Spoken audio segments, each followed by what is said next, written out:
নমস্কার, কেমন আছেন সবাই? দীঘার সমুদ্র সৈকতের নতুন একটি ব্লগে আবার আপনাদের সবাইকে স্বাগত জানাই।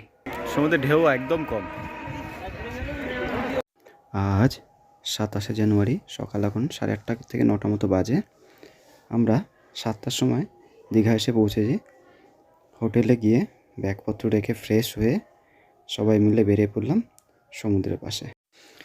আমাদের বাসটা সকাল 6টার সময় নামানোর কথা ছিল, কিন্তু জ্যামের জন্য 7:30টার সময় নামিয়েছে, তাই আর আমাদের সূর্যোদয়টা দেখা হলো না। তবু দেখুন কত সুন্দর সূর্য উঠেছে, আর সমুদ্রে ঢেউ নেই বললেই চলে। চলুন তাহলে সকালে ব্রেকফাস্টটা করে নেওয়া যাক।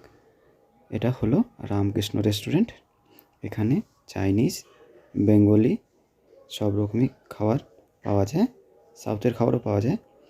আমি আর আমার বৌদি নিলাম মশলা ধোসা, আমার গিন্নি নিল পুরি সবজি, আর আমার দাদা নিল ইডলি। সব মিলিয়ে খাবার ভালোই ছিল। খাওয়া দাওয়া সেরে আমরা টোটো ভাড়া করে বেরিয়ে পড়লাম লোকাল সাইট সিনের উদ্দেশ্যে।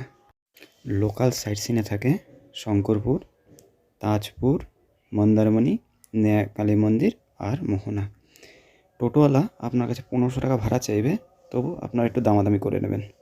আমরা দামাদামি করে আমাদের ভাড়া পড়েছিল 1050 টাকা। আর এটা হলো শঙ্করপুর মেরিন ড্রাইভ রোড।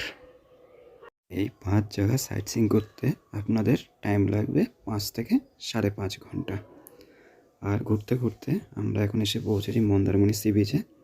এই সি বিচটা আমার তেমন ঠিক ভালো লাগেনি, প্রচণ্ড নোংরা আর সমুদ্র অনেকটাই দূরে।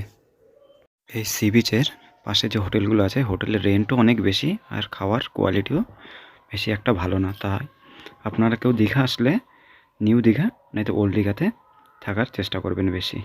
যাই হোক, আমার ব্লগটা যদি ভালো লাগে অবশ্যই লাইক করবেন, সাবস্ক্রাইব করে দেবেন আর শেয়ার করবেন। দেখা হবে নতুন একটি ব্লগ নিয়ে। নমস্কার।